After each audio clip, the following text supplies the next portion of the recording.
Hi everyone, চলো আজকে তোমাদেরকে ঘুরিয়ে নিয়ে আসি আমাদের মধ্যমগ্রামের জুডিও থেকে। আমিও এই ফার্স্ট টাইমই জুডিওতে আসলাম, তো দেখি পুজোর কী কী কালেকশান আছে আর তোমাদেরকেও একবার দেখিয়ে দিই। শ্রেয়ানের বাবার তো পারফিউম খুব পছন্দ, তাই ও প্রথমে ঢুকেই পারফিউম দেখতে শুরু করে দিয়েছে। দেখো এখানে ছোট বড় মাঝারি পকেট পারফিউম সবই আছে, যেগুলো তোমরা কোথাও ঘুরতে গেলেও সহজেই ক্যারি করতে পারবে। দেখো এখানে 299-এর কুর্তি আছে, 399-এর ওপাশে রয়েছে। তো আমি দেখছিলামই সব ঘুরে ঘুরে, তবে আমার মনে হলো না পুজোর কালেকশান এখনও এসেছে বলে। তোমাদের কেমন লাগলো জানিও। আমি কিন্তু জুলাই মাসের একদম ফার্স্টের দিকেই গিয়েছিলাম, 6 তারিখ নাগাদ, তো তখনও কিন্তু কিছু সেরকম পুজোর কালেকশান দেখলাম না।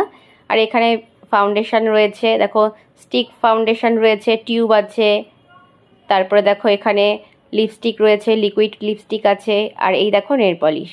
আমাদের মেয়েদের তো এগুলো খুবই পছন্দ, যতই ঘরে থাকুক একবার তো দেখতেই হবে, তাই আমিও একটু দেখে নিলাম।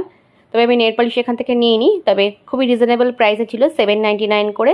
আর এই যে লিপস্টিকগুলো দেখাচ্ছি এগুলো সব 149 করে। আমি এখান থেকে একটা নিউড লিপস্টিক নিয়েছি, তোমাদের সেটা পরে দেখাবো। আর শ্রেয়ান অনেকক্ষণ ধরে দুষ্টুমি করছিল, ওর বাবা বিল করতে গেছে, তাই আমি ওর হাত ধরে রেখেছি, কোথায় কোথায় বারবার চলে যাচ্ছে খুঁজেই পাচ্ছি না। তো দেখো আমরা বেরিয়ে পড়েছি, আর বেরিয়ে একটা বাস পেয়ে গেছি, তাই ঝটপট উঠে পড়লাম। আর শ্রেয়ান একটু কান্নাকাটি করছিল, ওর জন্য কোনো খেলনা কেনা হয়নি, এখানে তো কোনো খেলনা নেই, তাই ওর বাবা চৌমাথায় বাসটা দাঁড়িয়ে থাকতেই এই খেলনাটা নিয়ে এলো। আজকের মতো এই